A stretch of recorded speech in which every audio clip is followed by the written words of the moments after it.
அது என்னென்ன? எழுத்து, சொல், பொருள், யாப்பு, அணி.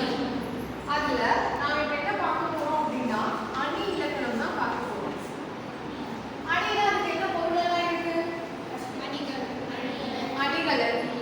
அணிகளை எதுக்காக அணிச்சுக்குவோம்? அழகுபடுத்துறதுக்காக. நாம அழகுபடுத்துறதுக்காக அணிகளை அணிப்போம் இல்லையா? அதே மாதிரி செய்யுள்னா என்னடா? பாடலா இருக்கலாம், இலக்கியங்களா இருக்கலாம் இல்லையா? அப்போ இந்த பாடலையும் இலக்கியத்தையும் நாம அழகுபடுத்தி காண்பிக்கிறதுக்காக, இதை கொஞ்சம் மெருகூட்டி காண்பிக்கிறதுக்காக பயன்படுத்துறது தான் இந்த அணி இலக்கணம். அப்போ அணியில என்ன அர்த்தம்? அழகு அப்படின்னு ஒரு பொருள் கிடைக்கும். நாம இங்க என்ன பார்க்க போறோம்? செய்யுளின்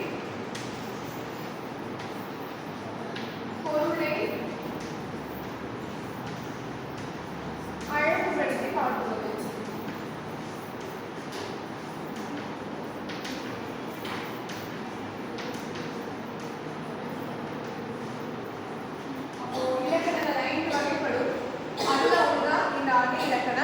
அந்த அணி இலக்கணம் எதுக்காக பயன்படுத்துறோம் அப்படின்னா செய்யுளை அழகுபடுத்தி காட்டுறதுக்காக.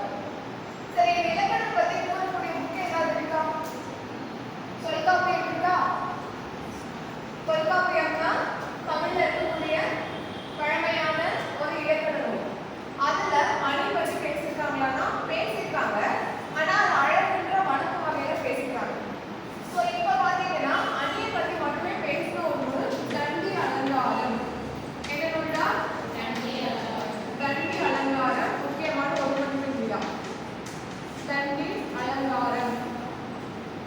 இதுல அவங்க மொத்தமா 35 அணிகளை பத்தி பேசுறாங்க. எத்தனை அணிகள்? அதுல முதல் அணி என்னன்னு பாத்தீங்கன்னா உவமை அணி.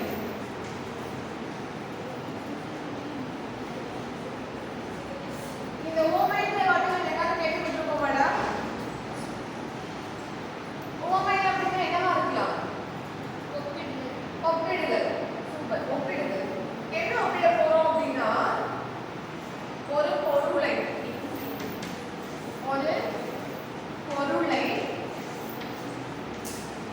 மற்றொரு பொருளுடன்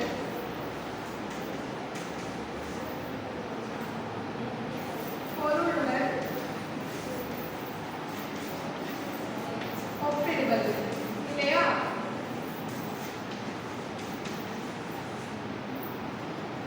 ஒரு பொருளை மற்றொரு பொருளுடன் ஒப்பிடுவதை நம்ம உவமைன்னு சொல்லிட்டோம். அதுக்கான சான்று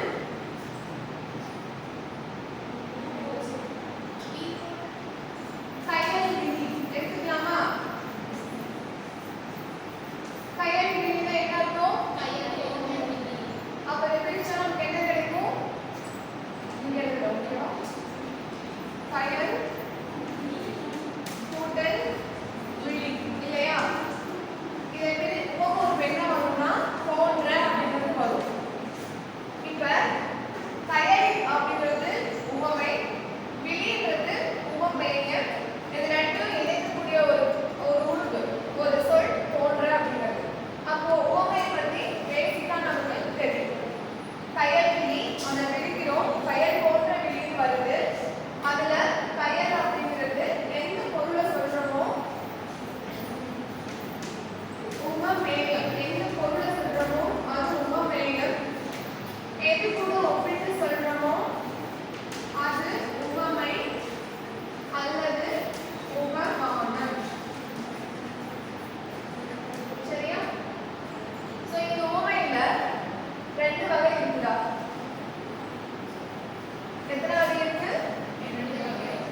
இகழ்வார்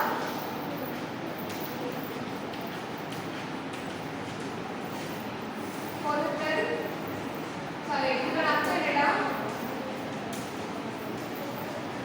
இதன் அர்த்தம் என்ன?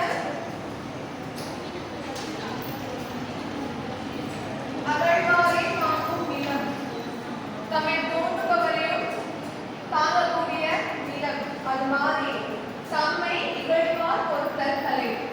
எப்படி நிலம் தன்னை தோன்றுபவரையும் தாங்கி மனுஷ ஏற்றுதோ அந்த மாதிரி உங்களை இகழ்பவர் அப்படின்னா பழிப்பவர் வச்சுக்கலாம். அவங்களையும் நீங்க பொறுத்து கொள்வதுதான் மிகவும் சிறந்தது அப்படிங்கிறத அதோட பொருள். சரிங்களா?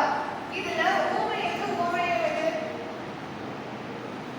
அகழ்வாரை காக்கும் நிலம் அப்படிங்கிறது உவமை.